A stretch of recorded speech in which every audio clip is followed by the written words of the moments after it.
Lalo-lalo na sa mga virtual assistant guys na nahihirapan maghanap ng mga company kung saan sila pwede mag-loan.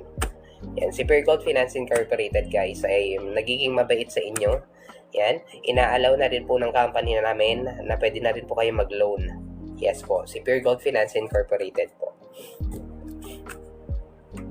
Lalo-lalo na sa mga virtual assistant guys na nahihirapan maghanap ng mga company kung saan sila pwede mag-loan. Yan, si Pure Gold Finance Incorporated guys ay nagiging mabait sa inyo. Yan, inaalaw na rin po ng company namin na pwede na rin po kayo mag-loan. Yes po, si Pure Gold Finance Incorporated po.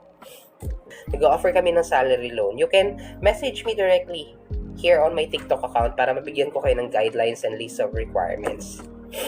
Yan. Yung mga call center agents natin dyan, BPO employees, IT consultant, yan, pwedeng-pwede na rin po kayo mag-avail ng loan sa amin. Basta pasok po kayo na sa qualifications na